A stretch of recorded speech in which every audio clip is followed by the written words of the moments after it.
नमस्कार। आज के इस वीडियो में दैनिक जागरण के संपादकीय से 464 शब्दों के डिक्टेशन को हम लोग आउटलाइंस के साथ लेने वाले हैं। अगर आपको इस डिक्टेशन के आउटलाइंस की ज़रूरत है तो आप हमारे शॉर्ट हैंड टीम ऐप को प्ले स्टोर से डाउनलोड कर सकते हैं, और अगर आपको इस डिक्टेशन की PDF की ज़रूरत है तो आप हमारे टेलीग्राम ग्रुप को ज्वाइन कर लें। लिंक इसी वीडियो के ठीक नीचे डिस्क्रिप्शन बॉक्स में आपको मिल जाएगा। इस डिक्टेशन को 3 अलग अलग स्पीड में हम लोग लेंगे। पहली बार में 70 की स्पीड में, दूसरी बार में 80 की स्पीड में, तो तीसरी और आखिरी बार में इसी डिक्टेशन को हम लोग 90 की स्पीड में लेने वाले हैं। तो 70 की स्पीड में आपका डिक्टेशन स्टार्ट होगा 5 सेकंड के बाद। तब तक के लिए आप रेडी रहें।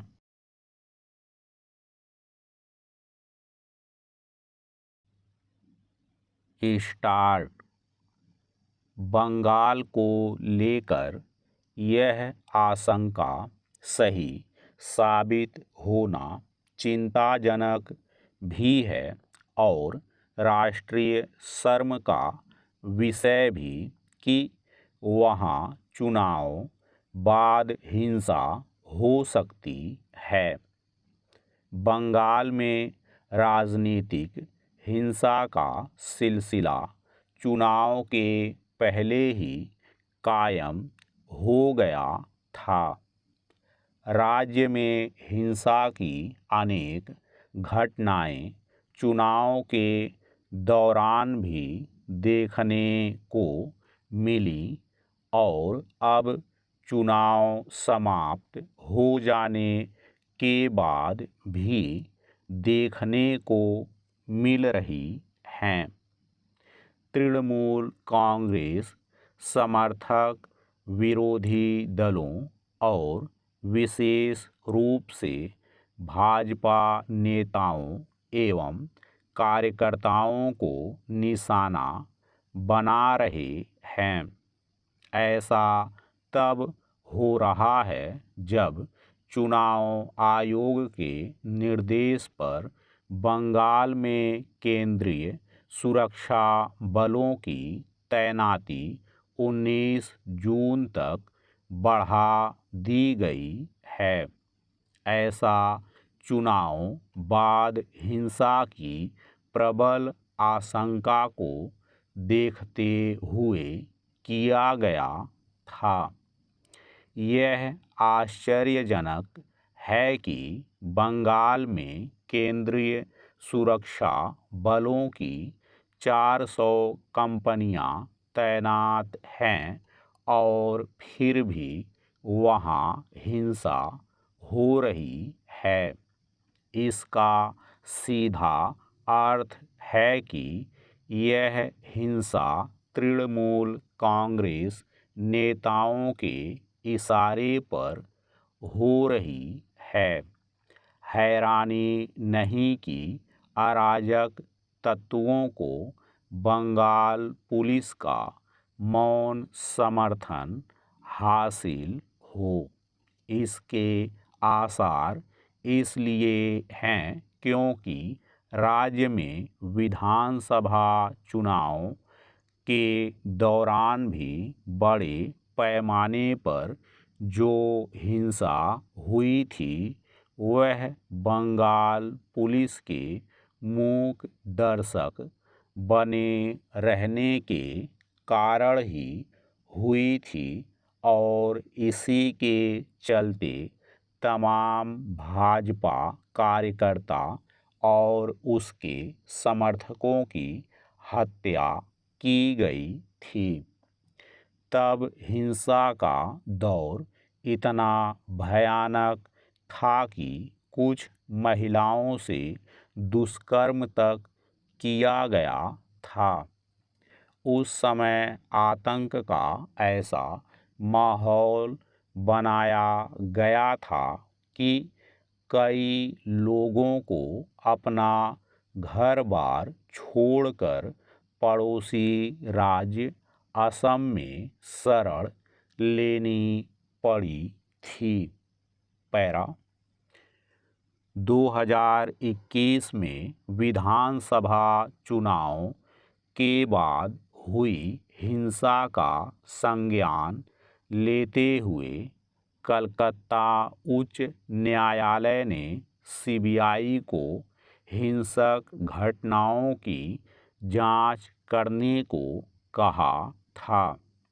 इस जांच के दौरान तृणमूल कांग्रेस के अनेक नेताओं को गिरफ्तार किया गया था, लेकिन ऐसा लगता है कि यह कार्रवाई भी तृणमूल कांग्रेस के अराजक तत्वों के दुस्साहस का दमन नहीं कर सकी। इसका प्रमाण 2023 में पंचायत चुनाव के दौरान हुई भीषण हिंसा से मिला था, जिसमें 400 से अधिक लोगों की जान गई थी। इस लोकसभा चुनाव में भी हिंसा के चलते कई लोगों की जान जा चुकी है। यह ठीक है कि चुनाव बाद हिंसा पर कलकत्ता उच्च न्यायालय ने नाराजगी व्यक्त करते हुए यहाँ तक कहा कि यदि राज्य सरकार हिंसा पर लगाम नहीं लगा सकती तो केंद्रीय सुरक्षा बलों को बंगाल में 5 साल तक तैनात करने का आदेश देना पड़ सकता है। उच्च न्यायालय की इस कठोर टिप्पणी के बाद भी ममता सरकार की सेहत पर शायद ही कोई असर पड़े, क्योंकि वह सारा दोष विरोधी दलों पर मढ़ देती हैं। वास्तव में जब तक बंगाल में हिंसा के लिए ममता सरकार को सीधे तौर पर जिम्मेदार नहीं ठहराया जाएगा, तब तक राज्य के हालात सुधरने वाले नहीं हैं। स्टॉप।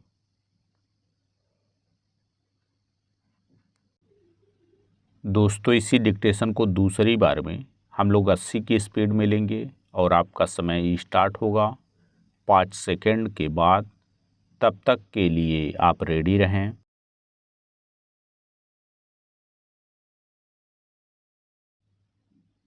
स्टार्ट। बंगाल को लेकर यह आशंका सही साबित होना चिंताजनक भी है और राष्ट्रीय शर्म का विषय भी कि वहां चुनाव बाद हिंसा हो सकती है। बंगाल में राजनीतिक हिंसा का सिलसिला चुनाव के पहले ही कायम हो गया था।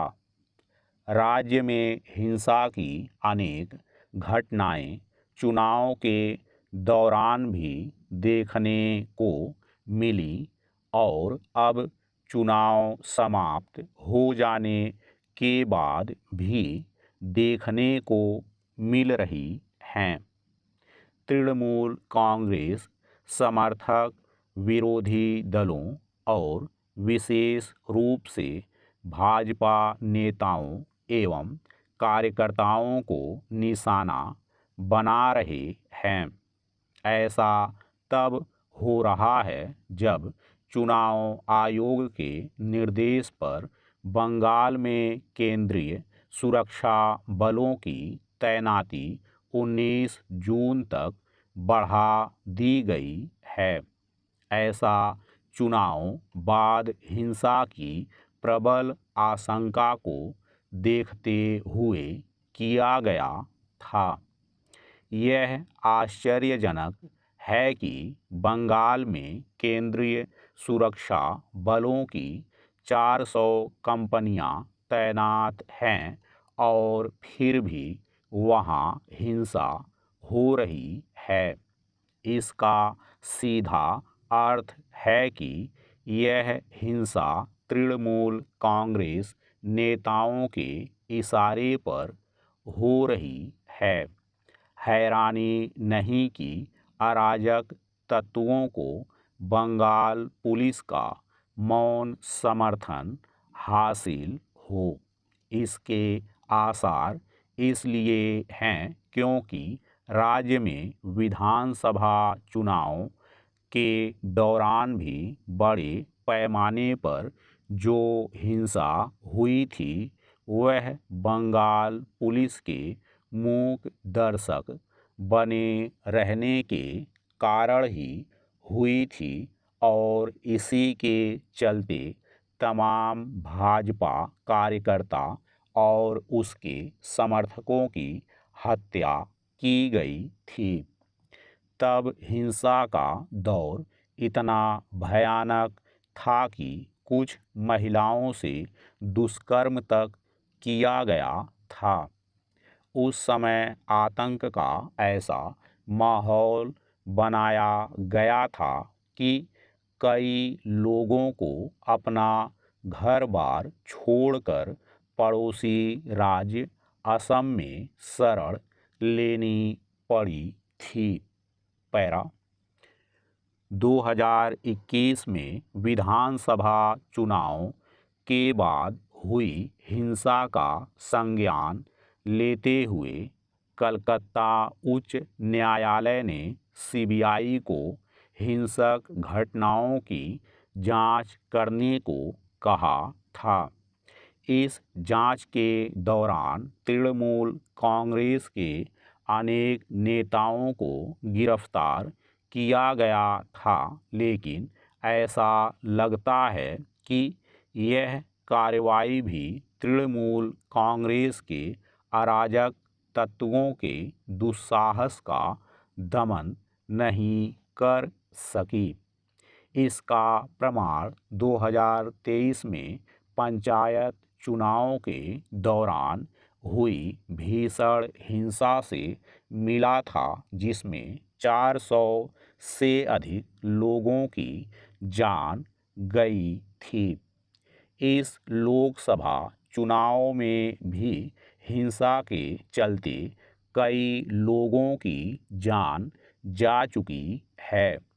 यह ठीक है कि चुनाव बाद हिंसा पर कलकत्ता उच्च न्यायालय ने नाराजगी व्यक्त करते हुए यहाँ तक कहा कि यदि राज्य सरकार हिंसा पर लगाम नहीं लगा सकती तो केंद्रीय सुरक्षा बलों को बंगाल में 5 साल तक तैनात करने का आदेश देना पड़ सकता है। उच्च न्यायालय की इस कठोर टिप्पणी के बाद भी ममता सरकार की सेहत पर शायद ही कोई असर पड़े, क्योंकि वह सारा दोष विरोधी दलों पर मढ़ देती हैं। वास्तव में जब तक बंगाल में हिंसा के लिए ममता सरकार को सीधे तौर पर जिम्मेदार नहीं ठहराया जाएगा, तब तक राज्य के हालात सुधरने वाले नहीं हैं।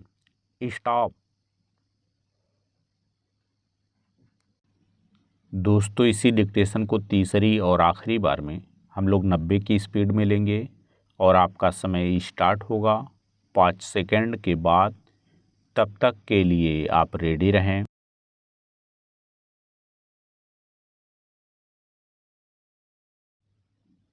स्टार्ट। बंगाल को लेकर यह आशंका सही साबित होना चिंताजनक भी है और राष्ट्रीय शर्म का विषय भी कि वहां चुनाव बाद हिंसा हो सकती है। बंगाल में राजनीतिक हिंसा का सिलसिला चुनाव के पहले ही कायम हो गया था। राज्य में हिंसा की अनेक घटनाएं चुनाव के दौरान भी देखने को मिली और अब चुनाव समाप्त हो जाने के बाद भी देखने को मिल रही हैं। तृणमूल कांग्रेस समर्थक विरोधी दलों और विशेष रूप से भाजपा नेताओं एवं कार्यकर्ताओं को निशाना बना रहे हैं। ऐसा तब हो रहा है जब चुनाव आयोग के निर्देश पर बंगाल में केंद्रीय सुरक्षा बलों की तैनाती 19 जून तक बढ़ा दी गई है। ऐसा चुनाव बाद हिंसा की प्रबल आशंका को देखते हुए किया गया था। यह आश्चर्यजनक है कि बंगाल में केंद्रीय सुरक्षा बलों की 400 कंपनियां तैनात हैं और फिर भी वहां हिंसा हो रही है। इसका सीधा अर्थ है कि यह हिंसा तृणमूल कांग्रेस नेताओं के इशारे पर हो रही है। हैरानी नहीं कि अराजक तत्वों को बंगाल पुलिस का मौन समर्थन हासिल हो। इसके आसार इसलिए हैं क्योंकि राज्य में विधानसभा चुनाव के दौरान भी बड़े पैमाने पर जो हिंसा हुई थी वह बंगाल पुलिस के मूक दर्शक बने रहने के कारण ही हुई थी और इसी के चलते तमाम भाजपा कार्यकर्ता और उसके समर्थकों की हत्या की गई थी। तब हिंसा का दौर इतना भयानक था कि कुछ महिलाओं से दुष्कर्म तक किया गया था। उस समय आतंक का ऐसा माहौल बनाया गया था कि कई लोगों को अपना घर बार छोड़कर पड़ोसी राज्य असम में शरण लेनी पड़ी थी। पैरा 2021 में विधानसभा चुनाव के बाद हुई हिंसा का संज्ञान लेते हुए कलकत्ता उच्च न्यायालय ने सीबीआई को हिंसक घटनाओं की जांच करने को कहा था। इस जांच के दौरान तृणमूल कांग्रेस के अनेक नेताओं को गिरफ्तार किया गया था, लेकिन ऐसा लगता है कि यह कार्रवाई भी तृणमूल कांग्रेस के अराजक तत्वों के दुस्साहस का दमन नहीं कर सकी। इसका प्रमाण 2023 में पंचायत चुनाव के दौरान हुई भीषण हिंसा से मिला था, जिसमें 400 से अधिक लोगों की जान गई थी। इस लोकसभा चुनाव में भी हिंसा के चलते कई लोगों की जान जा चुकी है। यह ठीक है कि चुनाव बाद हिंसा पर कलकत्ता उच्च न्यायालय ने नाराजगी व्यक्त करते हुए यहाँ तक कहा कि यदि राज्य सरकार हिंसा पर लगाम नहीं लगा सकती तो केंद्रीय सुरक्षा बलों को बंगाल में 5 साल तक तैनात करने का आदेश देना पड़ सकता है। उच्च न्यायालय की इस कठोर टिप्पणी के बाद भी ममता सरकार की सेहत पर शायद ही कोई असर पड़े, क्योंकि वह सारा दोष विरोधी दलों पर मढ़ देती हैं। वास्तव में जब तक बंगाल में हिंसा के लिए ममता सरकार को सीधे तौर पर जिम्मेदार नहीं ठहराया जाएगा, तब तक राज्य के हालात सुधरने वाले नहीं हैं। स्टॉप।